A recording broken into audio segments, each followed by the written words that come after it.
Well, I had kind of a busy day, so we're going to have kind of a short update, or a collection showing. But I got to warn you guys, this is a very unpopular genre.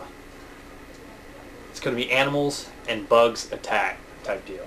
Here we go. We start off with one that I actually love. I hate the phobia. I do not own Jaws, which is an insult. But here we go.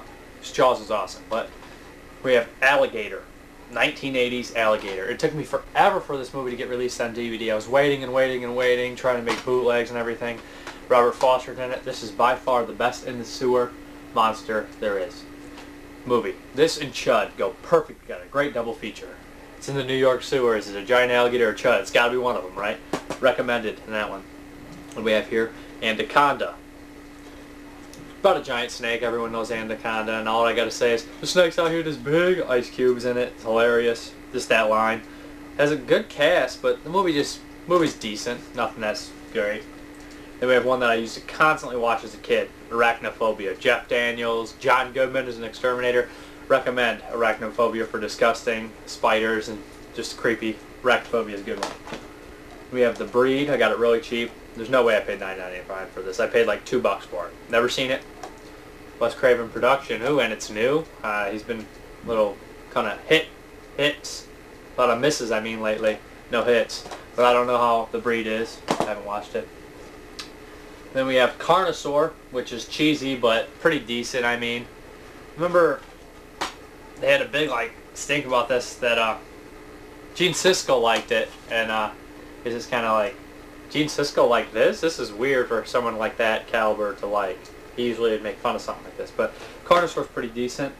I have the sequel, Second Carnosaur. I thought it was fun. It's a direct rip-off of Aliens, even steals scenes like the grenade scene, caught in pipes and stuff. Then we have Congo. Congo's entertaining. I enjoy Congo. Somebody wrote on this box. I would recommend Congo for reviewing, just at least to see Tim Curry in it, and Adebisi for Maz in it. And Ernie Hudson, too. Then we have a Cyclone, which is more like a disaster movie, but it also has sharks. I have the good edition, the Simpnass edition, not that little cheapy cut-up version. This movie in full edition is actually pretty decent. They have like 30-some characters to deal with, so they present them pretty decent. I was entertained throughout this whole movie, even though it was pretty long.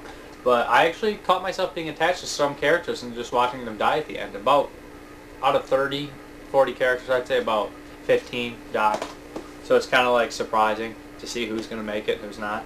We have Deep Blue Sea here. I remember seeing this in theaters. Don't know why. It was a long time ago. I was young. It's 10 years, 11 years ago. But I liked it when it came out in theaters, but now I must say it's cheesy. But there's a couple scenes in there that just shock me. Slight spoiler. When that girl gets ripped in half, you're quite surprised. You're like, oh, at least they didn't chicken out. And when Sam Jack gets it, it's hilarious. Spoiler over. But Thomas Jane's in it. Has a pretty decent cast. The point is, it's like LL Cool J's going in it, and you think he's not going to die. You think he's going to die so many times that it just gets old. Then we have Food for the Gods with the giant rats. I'd really like to get the sequel to this movie. I know they make it on DVD. It's been a long time since I've seen Food of the Gods. I remember thinking it was pretty decent. I remember the creepy white rat with the red eyes and stuff. We have Frogs. I haven't seen Frogs since I was a child.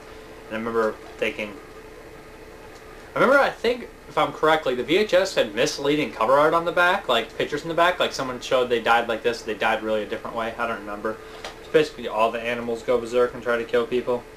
I'll have to rewatch it. I remember the ending though, the fat kid with the big toad. We have Ghost and the Darkness.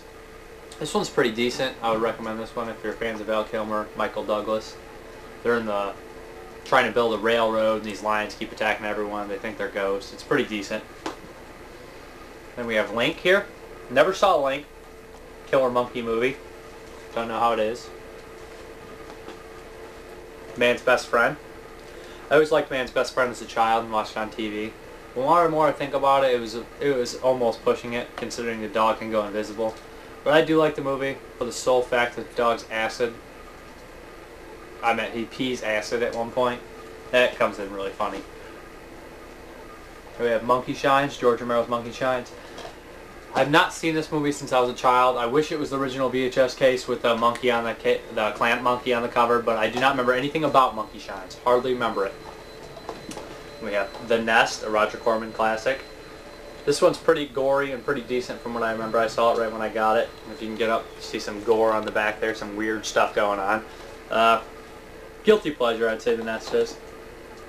We have Night of the Lepus. Didn't watch Night of the Lepus. I saw the commercial and I could not stop laughing. I was like, I have to have Night of the Lepus. Then we have another good one, Piranha. There's not too many underwater monster movies that are actually successful, that are actually good. Besides maybe Jaws, Piranha, Alligator. This one's actually awesome.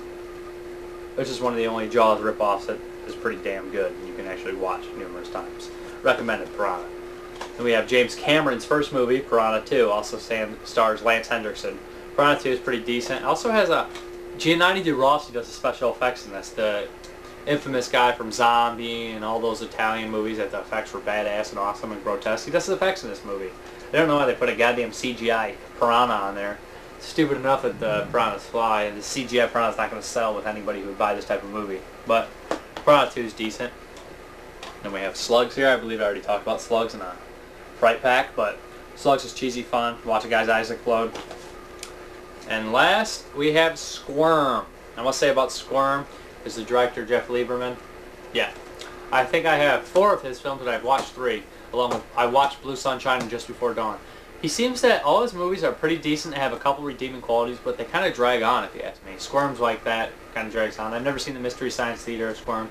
There's a couple scenes in there that are redeeming in Squirm. Like, when the guy gets the worms in his face, it's pretty awesome.